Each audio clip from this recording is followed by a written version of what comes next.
நல்ல சினிமாக்களை நேசிக்கிற கொண்டாடுற எல்லா நெஞ்சங்களுக்கும் வணக்கம். இந்த வீடியோவில் பார்க்க போகிறது அறிமுக இயக்குனர் ஜோஷ்வா சேதுராமன் டைரக்ஷனில் லிஜோமோல் ஜோஸ், லாஸ்லியா, ஹரிகிருஷ்ணன் மற்றும் பலர் நடிச்சிருக்கிற ஜென்டில் உமன் தமிழ் திரைப்படத்தோட விமர்சனம். இந்த படத்தோட கதை என்ன அப்படிங்கிறத பார்க்கறதுக்கு முன்னால இந்த படத்தை நான் பார்த்ததே ஒரு பெரிய கதை தான். இந்த ஜென்டில் உமன் படத்துக்கு ஒரு 5-6 நாள் முன்னாலே ப்ரெஷ் ஷோலாம் போட்டிருந்தாங்க. ஆனால் அப்போ நான் சென்னையில் இல்லாததால் ப்ரெஷ் ஷோ பார்க்க முடியல.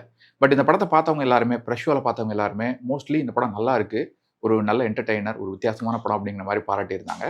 ஸோ சென்னைக்கு வந்ததும் சனிக்கிழமை இந்த படத்தை நான் பார்க்கலான்னு நினச்சேன். என் வீட்டு பக்கத்தில் இருந்த ஒரு தியேட்டரில் டிக்கெட் புக் பண்ணியிருந்தேன். ஸோ தியேட்டர் வந்து நான் போகிறதுக்கு லேட் ஆகிடுச்சு, டிராஃபிக்கில் மாட்டிக்கிட்டேன். ஒரு 15 நிமிஷம் லேட் ஆகிடுச்சு. அடிச்சு பிடிச்சி போய் தியேட்டரில் உட்காந்தா விளம்பரம் தான் போட்டுட்டு இருந்தாங்க. படம் ஒன்றும் ஸ்டார்ட் பண்ணல. விளம்பரம்லாம் முடிஞ்சு படம் ஆரம்பிக்குது. படத்தை பார்த்தா டி ராகவன் டிராகனாக மாறிக்கிட்டு இருக்காரு. டிராகன் படம் ஓடிக்கிட்டு இருக்கு. என்னடா இது அப்படின்னு மொபைல் எடுத்து டிக்கெட்டை செக் பண்ணி பார்த்தா படத்தோட பேர், தேதி, ஷோ டைமிங் எல்லாமே கரெக்டாக தான் இருக்குது. நான் கரெக்டாக தான் புக் பண்ணியிருக்கேன். வெளியே வந்து என்ன அப்படின்னு கேட்டால், உள்ளே நான் நுழையிறப்போ டிக்கெட்டை கரெக்டாக செக் பண்ணாமல் விட்டுருக்காங்க. அப்புறம் தான் என்கிட்ட கேட்குறாங்க, சார் ஜென்டில் உமன் படத்துக்கு ஒரே ஒரு டிக்கெட் தான் புக் ஆகிருந்தது, அதனால் ஷோ ஆரம்பிக்கிறதுக்கு 1 மணி நேரம் முன்னால் நாங்கள் டிராகன் படத்துக்கு ஷோ மாற்றிட்டோம், அந்த ஒரே ஒரு டிக்கெட் புக் பண்ணாலும் நீங்கள் தானே அப்படின்னு என்கிட்ட கேட்குறாங்க.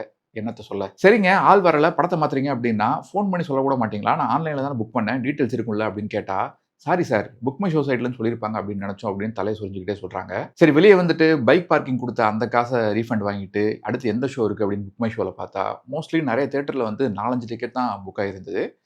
ஒரே ஒரு தேட்டரில் ஒரு 2-3 மணி நேரம் கழிச்சு ஒரு ஷோ இருந்தது. அது Chennai Virugambakkam national INOX national தேட்டரில் வந்து ஒரு 10 டிக்கெட் மேலே புக் ஆயிருந்தது. சரி கண்டிப்பாக இந்த ஷோ கேன்சல் ஆகுதுன்னு சொல்லிட்டு அந்த ஷோவில் புக் பண்ணி தான் பார்த்தேன். ஸோ என்ன சொல்ல வரேன்னா, சின்ன படங்களுக்கு மக்கள் ஆதரவு கொடுக்குறது இல்லையா, அதாவது நல்ல ரிவ்யூஸ் இருந்தாலும் நல்ல வேர்ட் ஆஃப் மவுத் இருந்தாலும் கூட மக்கள் வந்து சின்ன படங்களை தேட்டரில் பார்க்க விரும்புறது இல்லையா அப்படிங்கிற ஒரு கேள்வி ஒரு புறம். ஆனால் வாரம் வந்து இந்த மாதிரி ஒவ்வொரு வாரமே 5-6 படம் ரிலீஸ் ஆகுது. இந்த வாரம்லாம் 9 படம் ரிலீஸ் ஆக போகுது அப்படின்னு சொல்லியிருந்தாங்க. ஃபைனலாக ஒரு 8 படம் ரிலீஸ் ஆகியிருந்ததுன்னு நினைக்கிறேன். அது மட்டும் இல்லாமல் ப்ரொடியூசர்ஸ் வந்து ஒரு 3 கோடி 4 கோடி போட்டு படம் எடுக்கிறாங்க. ஆனால் அதுக்கு வந்து ப்ராப்பரான ப்ரொமோஷன் பண்ணுறதில்ல அப்படிங்கிற இந்த பிரச்சனையை பற்றி நம்ம பல தடவை பேசியிருக்கோம். ஒவ்வொரு வருஷமும் பேசிகிட்டு இருக்கோம். போன வருஷமும் சரி, அதுக்கு முந்தின வருஷமும் சரி, சில முக்கியமான படங்களை கூட நம்மளால் பார்க்க முடியாமல் போயிருக்கு. நிறைய படங்கள் வந்து தேட்டரில் மிஸ் பண்ணிட்டோம். ஏன்னா ப்ராப்பரான ஷோ இல்லை, அந்த படங்கள் வருது அப்படிங்கிற விசிபிலிட்டியே வந்து நம்மள மாதிரி ரிவ்யூவர்ஸ்க்கே இல்லை. ப்ரெஷ் ஷோவில் பார்த்தா தான் உண்டு. அப்படியும் இல்லைனா வந்து எங்கேயாவது அடிச்சு பிடிச்சி இந்த மாதிரி போய் பார்த்தா தான் உண்டு. 2023 கூட வந்து யோகி பாபு நடித்த பொம்மை நாயகி அப்படிங்கிற படத்துக்கு ஒரு நல்ல வேர்ட் ஆஃப் மவுத் இருந்தது. பட் அந்த படத்தை பார்க்கலாம்னு நினச்சா மோஸ்ட்லி நான் 2 வாட்டி ட்ரை பண்ணேன். எங்கேயுமே ஷோஸ் இல்லை. ஏஜிஎஸ் மதுரவா எல்லாம் போனால் அங்கே போயிட்டு டிக்கெட் லாஸ்ட் மினிட்ல இல்லை 4 பேர் தான் வந்திருக்காங்கன்னு சொல்லிட்டு ஷோ கேன்சல் பண்ணிட்டாங்க. ஸோ இது வந்து ஆடியன்ஸை மட்டும் குறை சொல்லி பிரயோஜனம் இல்லை. ப்ரொடியூசர் சைடில் நல்ல ப்ரொமோஷனும் பண்ண வேண்டியிருக்கு. வாரம் இந்த மாதிரி 5-6 படம் ரிலீஸ் ஆகிறது வந்து ப்ரொடியூசர் கவுன்சில் சைட்லேயோ இல்லை யார் எந்த இன்டர்வென்ட் பண்ணி அது பண்ணணுமோ அதுக்கெலாம் எப்போ சொல்யூஷன் வரும்னு தெரியல. ஸோ இந்த பிரச்சனை ரொம்ப நாளாக போய்கிட்டு தான் இருக்குது. இது தீர்ற வரைக்கும் நல்ல படங்கள் வந்தாலும் மக்களுக்கு இந்த படங்கள் வந்திருக்கு அப்படிங்கிறதே தெரியாமல் போகுது. ஏன்னா மிஞ்சி போனால் மக்கள் வந்து 2 வாரத்துக்கு ஒருக்கா தியேட்டருக்கு வருவாங்க. மூவி பஃபாகவே இருந்தாலும் கூட இந்த வாரம் பார்த்தீங்கன்னா ஜென்டில் உமன் அப்புறம் யமகாதகி படத்துக்கு வந்து நல்ல டாக் இருந்தது. பட் அந்த படங்களுக்கு எந்த அளவுக்கு வரவேற்பு வந்திருக்கு, எந்த அளவுக்கு ப்ராப்பராக ஷோ இருக்குது, விசிபிலிட்டி இருக்குது அப்படிங்கிறது கேள்வி. இப்போ மர்மர் அப்படிங்கிற ஒரு படத்துக்கு வந்து திடீர்னு ஆன்லைனில் பயங்கரமாக ப்ரொமோஷன் பண்ணி நல்ல கூட்டம் வந்திருக்குன்னு சொல்கிறாங்க. அந்த படத்துக்கு இன்ஃபேக்ட் ரிவ்யூஸ்லாம் ரொம்ப மோசமாக தான் இருந்தது. பட் அவங்க ஏதோ டாக்டிக்ஸ் பண்ணி அந்த படத்துக்கு கூட்டம் வர வச்சுட்டாங்க. அது எல்லா படத்துக்கும் அமையாது இல்லையா? ஸோ இந்த பிரச்சனை எப்போ சால்வ் ஆக போகுது அப்படிங்கிறது தெரியல. இது சால்வ் ஆனால் தான் கண்டிப்பாக சின்ன படங்களுக்கு ஒரு வெளிச்சம் கிடைக்கும். இந்த படத்தோட கதை என்னன்னா, லிஜோமோல் ஜோஸும் ஹரிகிருஷ்ணனும் புதுசாக கல்யாணமான தம்பதி. கல்யாணமாகி 3 மாதம் தான் ஆகுது. சென்னையில் அண்ணா நகரில் ஒரு அப்பார்ட்மெண்ட்டில் வாழ்ந்துட்டு இருக்காங்க. ஹரிகிருஷ்ணன் எல்ஐசியில் இன்சூரன்ஸ் ஏஜென்ட்டாக ஒர்க் பண்ணிருக்காரு. லிஜோமோல் ஜோஸ் ஊர்க்கார பொண்ணு, அவங்க ஹவுஸ் ஒய்ஃபாக தான் இருக்காங்க.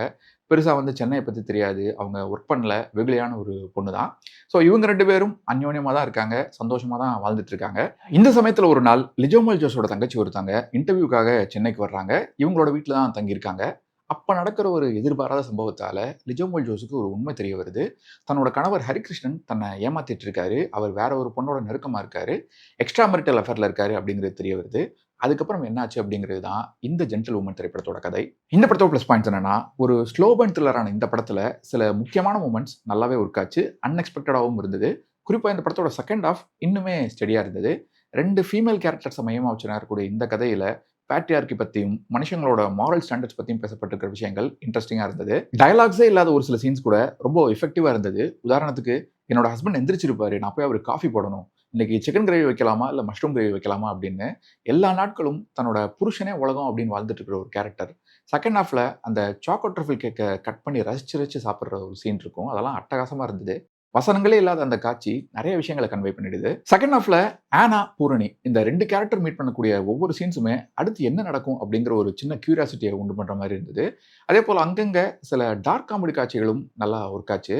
போலீஸ் ஸ்டேஷன்ல இன்ஸ்பெக்டர் கேட்கக்கூடிய கேள்விகள், அந்த இன்ஸ்பெக்டருக்கும் அசிஸ்டன்ட் கமிஷனருக்குமான கான்வர்சேஷன், ஜெபம் பண்ணிட்டு இருக்கும்போது அந்த ஃபாதருக்கு வரக்கூடிய ஃபோன் கால்னு இந்த மாதிரி சில மொமெண்ட்ஸ் நிஜமாவே ஃபன்னியா இருந்தது. அந்த காட்சிகள்ல ஒரு சில ரியல் லைஃப் கேரக்டர்ஸையும் ரெஃபர் பண்ணியிருக்காங்க. பாலியல் வழக்கில் குற்றம் சாட்டப்பட்ட முன்னாள் டிஜிபி ராஜேஷ் தாஸ் மாதிரி ஒரு கேரக்டர் வரதாகட்டும், அந்த கேரக்டரை பார்த்து இன்ஸ்பெக்டர் இவன மாதிரி மோசமான போலீஸ்லாம் எங்கேயாவது ஆடு மாடு மேய்ச்சிட்டு அதுக்கப்புறமா ஏதாவது கட்சியில் சேர்ந்துருவானுங்க அப்படின்னு சொல்றதாகட்டும், இந்த மாதிரி விஷயங்கள் பெரும்பாலும் அந்த அப்பார்ட்மெண்ட்டுக்குள்ளேயே நடக்கிற இந்த கதையில தன்னோட ஃப்ரேமிங் அண்ட் கேமரா ஆங்கிள்ஸ் மூலமா முடிஞ்ச அளவுக்கு விஷுவலா என்கேஜ் பண்ண ட்ரை பண்ணியிருக்காரு ஒளிப்பதிவாளர் காத்தவராயன். கோவிந்த் வசந்த் அவர்களுடைய இசையில பாடல்கள் எதுவும் பெருசா மனசுல ரெஜிஸ்டர் ஆகாட்டியும் அவரோட பேக்ரவுண்ட் ஸ்கோர் கண்டிப்பா இந்த படத்துக்கு ஒரு அசர்ட் அப்படின்னு சொல்லலாம். இந்த படத்தோட மிகப்பெரிய பிளஸ் பாயிண்ட் லிஜோமல் ஜோஸ் அவர்களுடைய சாலிடான பெர்ஃபார்மன்ஸ். போஸ்டர்ல அவங்களோட முகத்தை பார்த்துட்டு தான் சமீப காலமா பொன்மான் உட்பட அவங்க சூஸ் பண்ற நிறைய வெர்சிட்டலான ஸ்கிரிப்ட்ஸை பார்த்துட்டு தான் கண்டிப்பா நிறைய ஆடியன்ஸ் தியேட்டருக்கு வருவாங்க அப்படின்னு நினைக்கிறேன். தன்னோட சிறப்பான நடிப்பின் மூலமா அவங்க இந்த படத்தை இன்னும் சில படிகள் மேலே தூக்கி நிறுத்துறாங்க. அந்த கேக்கை கட் பண்ணி சாப்பிட்ற, அந்த ரசிச்சு சாப்பிட்ற அந்த ஒரு சீன் போதும் நான் என்ன சொல்ல வரேன் அப்படிங்கிறத புரிய வைக்கிறதுக்கு. ஆரம்பத்தில் தன்னோட புருஷனுக்காக விழுந்து விழுந்து வேலை செய்யறது, நான்சியை தன்னோட ஃபிளாட்ல பார்க்கும்போது அவங்களோட ரியாக்ஷன், காரை பார்க் பண்ற சீன், லாஸ்லியாவுக்கும் அவங்களுக்குமான காட்சிகள்னு ஒவ்வொரு சீனையும் அவங்களோட பெர்ஃபார்மன்ஸ் மூலமா மெருகேற்றிருக்காங்க அப்படின்னு தான் சொல்லணும். லாஸ்லியா கேரக்டர் வந்த பின்னால தான் இந்த கதை கொஞ்சம் கொஞ்சமா வேகம் பிடிக்குது. அவங்க இதுவரை தமிழ் சினிமாவில் நடிச்ச 3-4 படங்கள்ல இந்த படம் அவங்களோட நடிப்பு திறனை வெளிப்படுத்த உதவி இருக்கு அப்படின்னு சொல்லலாம். நிச்சயமா ஒரு கன்வின்சிங்கான போர்ட்ரேலா இருந்தது. அரவிந்த் அப்படிங்கிற கேரக்டர்ல ஹரிகிருஷ்ணன் நடிச்சிருக்காரு. ஏனோ தெரியல, அவர் அந்த கேரக்டர்ல பெருசா செட் ஆகாத மாதிரி எனக்கு தோணுச்சு. எனக்கு மட்டும்தான் அப்படி ஃபீல் ஆச்சா என்னன்னு தெரியல. ஒருவேளை உங்களுக்கும் அப்படி தோணிருந்துச்சுன்னா கமெண்ட்ஸ் சொல்லுங்க. அதனாலேயோ என்னவோ படத்தோட ஆரம்பத்தில் வரக்கூடிய அந்த பாட்டில் இருக்கக்கூடிய அந்த மாண்டேஜ் காட்சிகள் எல்லாமே ரொம்ப ஆர்டிஃபிஷியலாக தெரிஞ்சது. அண்ட் அந்த இன்ஸ்பெக்டர் ரோல் பண்ணியிருக்கிற ராஜீவ் காந்தி ஒரு டெபியூ ஆக்டராக ஓகேவா இருந்தார். ஆனால் ரொம்ப கேமரா கான்ஷியஸாக பண்ணியிருந்த மாதிரி தோணுச்சு. குறிப்பாக பூரணி வீட்டுக்கு முதல்ல வரக்கூடிய அந்த சீன்லாம் பார்த்தீங்கன்னா 2-3 தடவை அவரே அறியாமல் கேமராவை பார்த்துடுறாரு. இந்த படத்தோட குறைகள் என்னன்னா, இந்த படத்தோட முதல் பாதி முழுக்கவே ரொம்ப மெதுவாக நகருது. தேவைக்கு அதிகமாக ரொம்ப ஸ்லோவாக போன மாதிரி இருந்தது. எல்லா விஷயங்களையும் ஸ்டேஜ் பண்ணுறதுலேயே அதுலேயே இந்த படத்தோட ஃபர்ஸ்ட் ஹாஃப் முழுக்க போயிடுது. இந்த கதையோட இன்னொரு முக்கியமான கேரக்டரே செகண்ட் ஹாஃப்ல தான் என்ட்ரி கொடுக்குறாங்க. ஸோ ஃபர்ஸ்ட் ஹாஃப் அநியாயத்துக்கும் இழுத்துட்டாங்க. இத்தனைக்கும் இந்த படத்தோட முதல் பாதி 1 மணி நேரத்துக்கும் குறைவான ரன் டைம் தான். அடுத்த மைனஸ் ரொம்ப கன்வீனியன்ட்டான ரைட்டிங், சில லாஜிக் ஓட்டைகள் அண்ட் நம்பகத்தன்மையே இல்லாத சில காட்சிகள். உதாரணத்துக்கு படம் தொடங்கி கொஞ்ச நேரத்தில் ஒரு முக்கியமான சம்பவம் நடக்குது இல்லையா, அதை பார்க்கும்போது நமக்கு ஷாக்கிங்காக இருந்தாலும் இது எதுக்கு, இது கண்டிப்பாக நடந்துருக்கணுமா, இது தேவையா அப்படிங்கிற மாதிரி தான் தோணுச்சு. அண்ட் ஒரு கொலையே பண்ணாலும் கூட அவ்வளோ கேஷுவலாக அந்த கேரக்டர் இருக்கிறத பார்க்கும்போது அது நமக்கு கொஞ்சம் முறுத்தலாக தான் இருந்தது. கொலை நடந்தாலும் சரி, அபாஷனே ஆனாலும் சரி, பெருசாக எந்த ஒரு ரியாக்ஷனுமே இல்லை. அதுக்கு அவங்க பெருசாக அழட்டிக்கிட்ட மாதிரி தெரியல. அடுத்த சீன்லேயே ரொம்ப நார்மலாக கூலாக இருக்கிறாங்க. ஸோ அதை பார்க்கும்போது இந்த கேரக்டர் எப்படியாவது தப்பிச்சிடணும், இவங்க மாட்டிக்கக்கூடாது அப்படிங்கிற ஒரு ஃபீல் நமக்கு பெருசாக வரல. அதே போல் பல காட்சிகளில் பூரணி பண்ணக்கூடிய சில விஷயங்கள் எதுக்காக அதெல்லாம் பண்ணுறாங்க அப்படிங்கிறது புரியல. உதாரணத்துக்கு அப்பார்ட்மெண்ட்டுக்கு வெளியே நிற்கக்கூடிய ஒரு கேரக்டருக்கு அரவிந்தோட நம்பர்லேருந்து எதுக்காக கால் பண்ணுறாங்க அப்படிங்கிறது தெரியல. அதுக்கப்புறமா வேற ஒரு சீனில் பார்த்தீங்கன்னா அந்த ஃபோனை கார்லேயே வச்சிடறாங்க. எல்லாத்துக்கும் மேலே இந்த மாதிரி ஒரு ஸ்லோ பர்ன் த்ரில்லரில் திரைக்கதையை சுவாரஸ்யமாக்குறதுக்கு பதிலாக முக்கியமான கேள்விகள், முக்கியமான லாஜிக் விஷயங்களெல்லாம் ஜஸ்ட் லைக் தட் ஸ்கிப் பண்ணிட்டு போயிடுறாங்க. உதாரணத்துக்கு அவ்வளோ பெரிய அப்பார்ட்மெண்ட்டில் ஒரு சிசிடிவி கேமரா கூட இல்லை அப்படிங்கிறதெல்லாம் ரொம்பவே கன்வீனியன்ட்டான ரைட்டிங். அண்ட் ஒரு ஆள் பல நாட்களாக காணா, ஒரு வாரத்துக்கு மேலே வரவே இல்லை அப்படிங்கிறது போலீஸ் இவ்வளோ லித்தார்ஜிக்காலாம் விசாரிச்சுட்டு இருக்க மாட்டாங்க.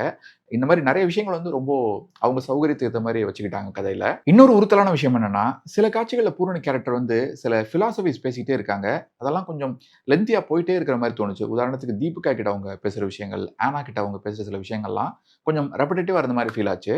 முதல்ல இந்த ஜென்டில் உமன் திரைப்படம் எப்படி இருக்குன்னு கேட்டிங்கன்னா, ஒரு டீசென்ட்டான slow burn thriller movie. Lijomol ஜோஸோட பெர்ஃபார்மன்ஸ்க்காகவும் கடைசி 3/4 மணி நேரத்துக்காகவும் இந்த படத்தை ஒரு தடவை பார்க்கலாம். ஸோ இந்த ரிவ்யூ உங்களுக்கு பிடிச்சிருந்தா மறக்காம உங்கள் ஃப்ரெண்ட்ஸ் அண்ட் ஃபேமிலி கூட ஷேர் பண்ணுங்க. நீங்கள் ஏற்கனவே இந்த ஜென்டில் உமன் படத்தை தேட்டரில் பார்த்துருந்தீங்கன்னா உங்களோட கருத்துக்களை மறக்காம கீழே கமெண்ட்ஸை சொல்லுங்கள். மீண்டும் வேற ஒரு வீடியோ சந்திப்போம். இன்னும் நிறைய சினிமாக்கள் பார்ப்போம், நிறைய சினிமாக்கள் பற்றி பேசுவோம். நன்றி.